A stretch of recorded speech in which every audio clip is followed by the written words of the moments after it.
जी नमस्कार। नमस्कार सर। क्या नाम है जी आपका? मालविका शर्मा। कहाँ से आए आप? लुधियाना पंजाब से। संत रामपाल जी महाराज जी से नाम दीक्षा कब लिया आपने? मैंने छोटी ही उम्र में 2004 में ही गुरुजी से नामदान ले लिया था। 2004 में? जी, मैं तब फोर्थ स्टैंडर्ड में थी। कितनी उम्र रही होगी आपकी उस टाइम? फोर्थ स्टैंडर्ड में मेरी 8 इयर्स।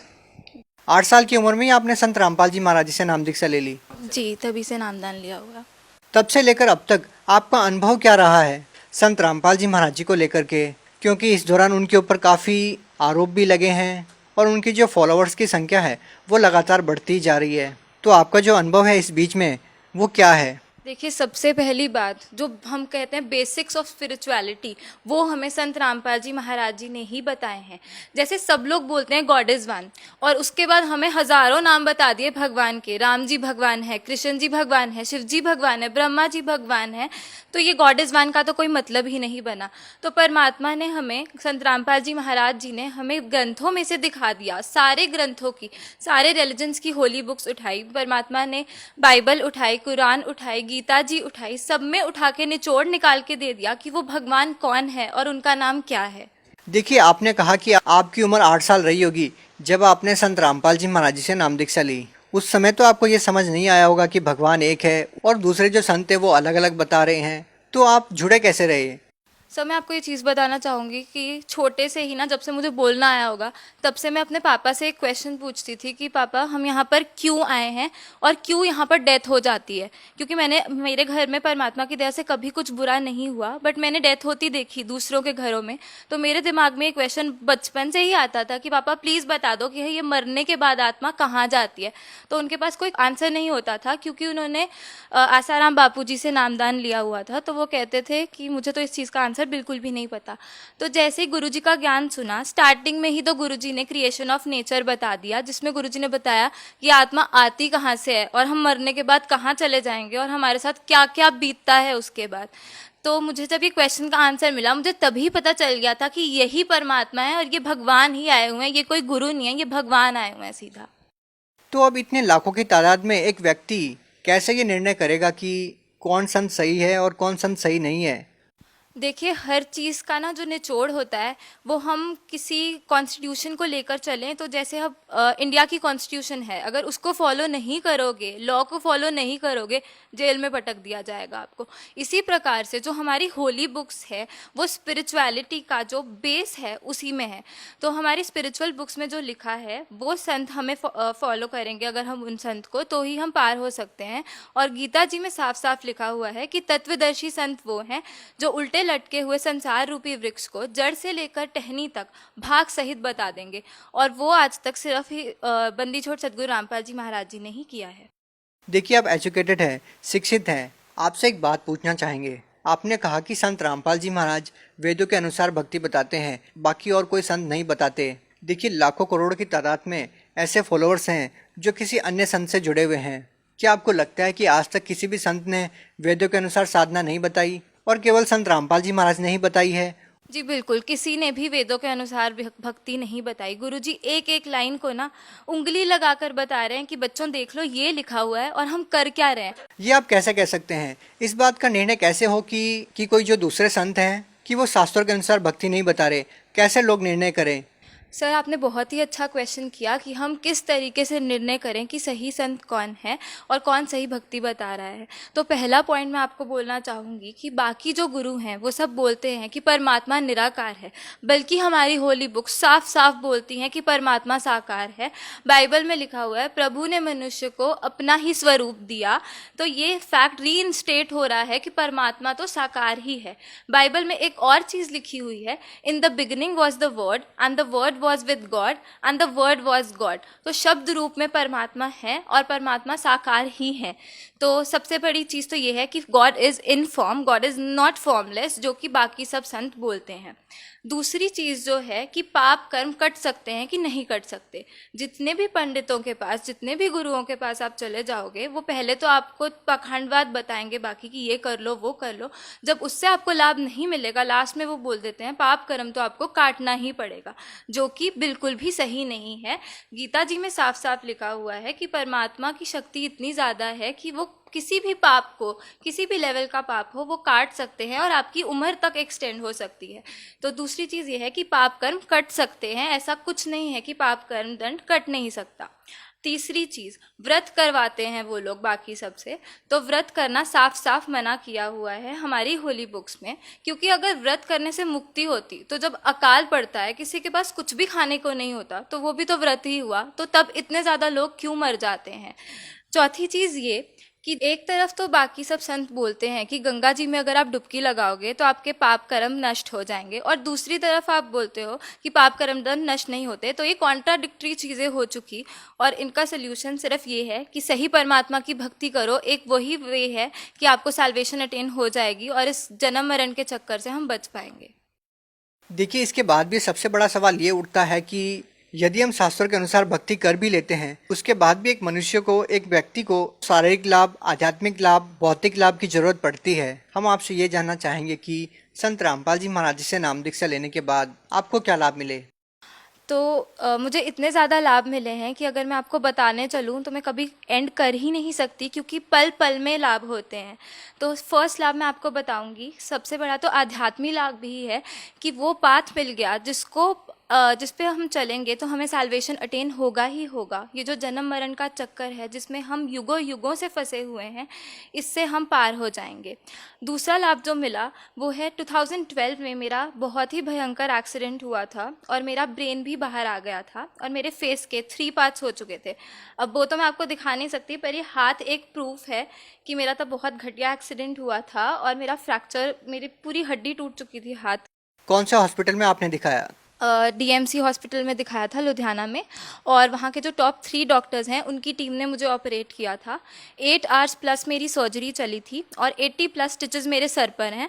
तो गुरुजी की दया इतनी ज़्यादा हुई संत रामपाल जी महाराज जी की कि सिर्फ उसी दिन मुझे होश भी आ गया और डॉक्टर्स मुझे अभी तक मिरेकल बुलाते हैं। सर, मैं आपको एक और चीज़ बताना चाहूँगी कि 2014 में भी मैंने अपना इंटरव्यू दिया था और उसमें आपको साफ साफ दिखेगा भी कि मेरा बहुत ज़्यादा बुरा एक्सीडेंट हुआ था और यहाँ पर निशान भी तब उसमें क्लियरली दिख रहा है। और क्या लाभ मिले हैं आपको। अगला लाभ ये है कि अभी कुछ महीने पहले ही, मेरे चार्टर्ड अकाउंटेंसी एग्ज़ाम से पहले, मेरे दांत में विजडम टूथ मेरा आ रहा था और वो पूरा गल चुका था। तो हमने स्कैन करवाया तो डॉक्टर ने बोला कि आपके वहाँ सब कुछ गल चुका है, जाड़ जो है वो भी गल गई है और दांत भी गल चुका है, तो ये ऑपरेट ही करना पड़ेगा। और मैं आपको ये भी बता देता हूँ, आपके बाकी तीनों विजडम टूथ भी आएंगे और उन तीनों के लिए जगह नहीं है, तो आपको 4 बार ऑपरेशन करवाना पड़ेगा। तो तब मैंने उनसे रिक्वेस्ट करी कि अभी मेरे एग्ज़ाम्स हैं तो आप इसको पोस्टपोन कर दो, एग्ज़ाम्स के बाद ये करवा लेंगे, तब तक आप मेडिसिन दे दो। एग्ज़ाम्स के बाद जब मैं गई तो मेरे सिर पे ऑलरेडी चोट है, तो मुझे डर लग रहा था कि ये लोग खींचेंगे तो बहुत ज़्यादा प्रॉब्लम हो जाएगी। तो गुरुजी इतनी दया करना कि आप बस वहाँ पर सामने खड़े हो जाना जब मेरा ऑपरेशन हो रहा होगा। तो हम डॉक्टर के पास फिर से गए। डॉक्टर ने एक बारी कहा एक बारी चेक फिर से कर लेते हैं। तो उन्होंने चेक किया, उन्होंने कहा आपको कौन से डॉक्टर ने बोला था कि आपको ऑपरेशन करवाना है। मैंने कहा आपने ही बोला था। तो तब उनको याद आ गया, तो वो कहते कि आप देख लो ये सब कि आपका पूरा ठीक हो चुका है और आपके चारों विजडम टूथ के लिए जगह बन चुकी है और मुझे समझ नहीं आ रहा ये सब कैसे हुआ है। तो तब हमने उनको गुरुजी का बताया, गुरुजी की बुक भी उनको दी, और तो ये मेरे को अगला लाभ हुआ। उसके बाद जो मुझे लाभ हुआ, मुझे छोटे में बहुत ही तेज़ स्टमक एक होता था, मुझे ये भी नहीं याद कौन सी साइड होता था, पर परमात्मा से नाम लेने के बाद वो दर्द भी हमेशा के लिए चला गया। अगला लाभ संत रामपाल जी की दया से ये हुआ कि मेरे दादाजी को 3 बारी हार्ट अटैक आ चुका है और तीनों बारी ही गुरुजी ने बचा लिया। अगला लाभ मैं आपको ये बताऊंगी जो कि सबसे बड़ा लाभ है कि मेरे पे काल का अटैक 5 बारी हो चुका है और 5 बार नाम लेते ही, जैसे ही गुरुजी ने बताया है कि आपको चाहे प्रथम नाम मिला हो, चाहे दूसरा, चाहे तीसरा, आप उसका नाम जाप करो और परमात्मा वहाँ प्रकट हो जाएंगे, तो वैसे ही मुझे तीसरा नाम मिला हुआ था, तो मैंने तीसरा नाम का जाप किया तो काल एकदम से बिल्कुल घबरा जाता है। और जैसे परमात्मा गुरु रामपाल जी महाराज जी ने बोला था कि पंख कटे पक्षी जैसे गिर जाता है वैसे गिरेगा, बिल्कुल वैसे ही वो गिरा। परमात्मा सामने आके खड़े हो गए और परमात्मा ने वहाँ से मुझे 5 बारी बचाया है। लेकिन सवाल यहाँ पर ये उठता है कि आपके ऊपर अटैक होता ही क्यों है, क्यों आपका एक्सीडेंट होता है, क्यों इतनी सारी परेशानी आपके सामने आती है। परेशानियां हम पर हमारे पिछले कर्मों के कारण आती हैं और इसका सिर्फ तोड़ यही है कि हम पूर्ण परमात्मा की शरण में चले जाएं, जो कि इस डेट पर बंदी छोड़ सदगुरु रामपाल जी महाराज। लेकिन आप तो ऑलरेडी शरण में आ चुके हैं, फिर आपके साथ इतनी सारी समस्या क्यों आ रही है। क्या आप मानते हैं इस बात को लेकर के कि नाम दीक्षा लेने के बाद भी श्रद्धालु पर समस्याओं का आना क्या कहता है? देखिए, मैं तो खुश होती हूँ कि मेरे ऊपर ये समस्या आती है, क्योंकि जैसे ये समस्या आती है उससे हमें पता चलता है जो डेथ लोग बाद में एक्सपीरियंस करते हैं और उनके पास कोई तब वो ही नहीं होता वे आउट कि वो क्या करें उसके बाद, वो मेरे पे पहले ही आ चुकी है और मुझे पता है कि यहाँ का जो सब कुछ है वो नकली है बिल्कुल। असलियत सिर्फ ये है कि हमने एक दिन मरना है, हमें नहीं पता हमने किस दिन मरना है। उसके लिए आप इंश्योरेंस ले लो परमात्मा से, जो कि सिर्फ सदगुरु रामपाल जी महाराज ही दे सकते हैं। और ये पक्का है कि परमात्मा से आप नामदान ले लोगे तो वापस से उस जगह चले जाओगे। देखिए, यहाँ किसी को बूढ़ा होना नहीं पसंद, यहाँ किसी को दुखी होना नहीं पसंद, यहाँ किसी को मरना नहीं पसंद। क्यों नहीं पसंद? क्योंकि हम एक ऐसी जगह रहते थे जहाँ ये सब नहीं था, जो खुशियों का भंडार था, और हम अपनी गलती से यहाँ पर फंस गए हैं। क्रिएशन ऑफ नेचर ज़रूर देखिए, सदगुरु रामपाल जी महाराज जी ने जो बताया है, और उसमें आपको पता चल जाएगा कि हम कैसे यहाँ आए और कैसे हमें इस जगह से निकलना है। देखिए, आप यूथ हैं और हम मानते हैं कि संत रामपाल जी महाराज के अनुयायी ही इस एज में आकर के आध्यात्म की बातें करते हैं, क्योंकि जिस तरह का आज का जो जमाना है, हम देखते हैं कि इस एज में आज का जो यूथ है वो ऐसी बातें नहीं करते हैं। इस तरह के विचार आपके अंदर वो भरे हुए हैं, वो क्या मानते हैं आप? कैसे हैं आपके विचार जो आज आप व्यक्त कर रहे हैं कैमरे के सामने? सबसे पहली बात, हमारे पेरेंट्स पे बहुत ज़्यादा डिपेंड करता है कि हमारे विचार कैसे होंगे। तो भगवान की इतनी दया थी कि मेरे पेरेंट्स शुरू से ही बहुत श्रद्धालु रहे हैं और उन्होंने शुरू से ही एथिक्स और प्रिंसिपल्स को सबसे पहले रखा है। तो ये नॉन वेज, ड्रिंक, ये सब से तो हम पहले ही दूर थे। लेकिन कोई भी पेरेंट्स ऐसा नहीं होगा जो अपने बच्चों को ऐसी लाइन देना चाहे कि वो आगे जाकर के उनके भविष्य के लिए खतरनाक हो जाए। लेकिन फिर भी हम देखते हैं कि बहुत सारे ऐसे युवा हैं जो नशे की लत में पड़ जाते हैं, या बहुत सारी ऐसी चीज़ें हैं जो समाज में हम बुराई के तौर पर देखते हैं। लेकिन हम संत रामपाल जी महाराज जी के अनुयायियों को देखते हैं कि चाहे वो बूढ़े हैं चाहे बच्चे हैं, सभी के एक जैसे विचार होते हैं, आध्यात्मिकता में वो बिल्कुल लुप्त होते हैं। ये जो हम बदलाव देखते हैं ये अपने आप में बहुत कुछ कहता है। इसके बारे में आप क्या कहना चाहेंगे? देखिए, सारे स्पिरिचुअल और सोशल रिफॉर्म संत रामपाल जी महाराज ही लेकर आ रहे हैं। उन्होंने ही वो इनिशिएटिव लिया है जो कि कोई ले नहीं पा रहा था, और किसी में इतनी समर्था भी नहीं है कि वो ले सके। ये स्वयं परमात्मा आए हैं जो हमें सब कुछ बता रहे हैं कि बच्चों ये सही है, ये गलत है। इन्होंने हमें साफ साफ बता दिया कि हमारी बाउंडेशंस क्या है, हमें पता है कि क्या सही है क्या गलत है, हमें आगे का दिखता है जो कि लोगों को नहीं दिखता। गुरु नानक देव जी बोलते हैं, नानक दुखिया सब संसार, सुखी सोई जो नाम आधार। Only the power of true words can make you truly happy and satisfied. पर आज की जो यंग जनरेशन है, यंग जनरेशन क्या बोलूँ, बड़े भी जो हैं ऐसे नशे में फंसे हुए हैं, वो उसी को सुख मानते हैं। हमें क्वेश्चन किया जाता है कि आप ड्रिंक नहीं करते तो आप सुखी कैसे रहते हो, और असल में वो लोगों के साथ आप 1-2 दिन बात कर लीजिए, वो अपना दुख बताने लग जाते हैं, इतने दुखी होते हैं वो लोग। तो वो असल में सुखी तो है ही नहीं, और सुख सिर्फ सही भक्ति से ही मिल सकता है। मालविका जी, क्या करते हैं आप? मैं चार्टर्ड अकाउंटेंट हूँ। अच्छा, आप एक बात बताइए, जब हम संत रामपाल जी महाराज जी के अनुयायियों का इंटरव्यू लेते हैं, बहुत सारे लोग ऐसा बताते हैं कि उनको कैंसर जैसी भयानक बीमारी ठीक हुई है, उन्होंने नशा करना छोड़ दिया है। आप सीए हैं और शिक्षित भी हैं काफ़ी, तो क्या आप मानते हैं कि किसी संत से नाम दीक्षा लेने से, कि मंत्रों के जाप करने से कोई नशा छोड़ सकता है, या उनकी कैंसर जैसी भयानक बीमारी ठीक हो सकती है? क्योंकि आप तो शिक्षित हैं, आप जानते हैं कि मेडिकल साइंस का ज़माना है और ये बातें अपने आप में हास्यास्पद नहीं है। सर देखिए, आप सब लोगों के लिए ये हास्यास्पद ज़रूर है, क्योंकि आप लोग भक्ति से कोसों दूर है, पर हमें परमात्मा का ज्ञान मिल चुका है और हमें सब पता है आजकल। तो देखिए, साइंस जो है, जहाँ साइंस ख़त्म होती है ना, वहाँ परमात्मा का ज्ञान शुरू हो जाता है। डॉक्टर्स एक बंदे को डेड बोल रहे हैं, लास्ट स्टेज कैंसर क्योर हो रहा है, वो कैसे हो रहा है? देखिए, मिराकल्स हमें आज तक एक वर्ड लगता था, उस पर रिस्ट्रिक्टेड था कि ये बस एक वर्ड है, ये सिर्फ सुनने को मिलेगा हमें, या ये फेरी टेल वाली मूवीज़ में ही हो सकता है। पर परमात्मा सदगुरु रामपाल जी महाराज जी ने यहाँ के वो मिरेकल वर्ड को ना प्रूव कर दिया है, और आपके सामने हम इतने प्रूफ्स खड़ा सकते हैं, लाइव प्रूफ जो बता रहे हैं कि हम मरे हुए जिंदा किए हैं।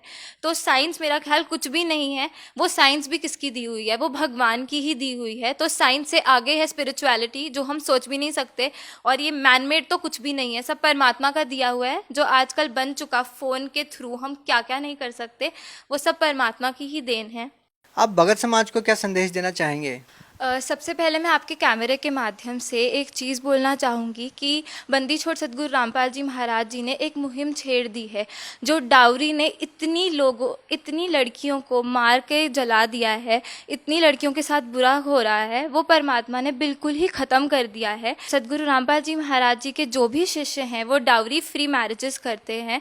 कोई दहेज का लेना देना नहीं होता, कोई पाखंड नहीं होता, बिना पाखंड के शादियाँ हो रही हैं। इसका सबसे बड़ा लाभ किनको मिला? सर, इसका सबसे बड़ा लाभ लड़कियों के पेरेंट्स और लड़कियों को ही मिला है, क्योंकि लड़कियां गर्भ में भी मार दी जाती थी और बाद में भी जब उनकी शादी होती थी तो उनके साथ इतने ज़्यादा अत्याचार होते थे सिर्फ एक इस डाउरी के कारण।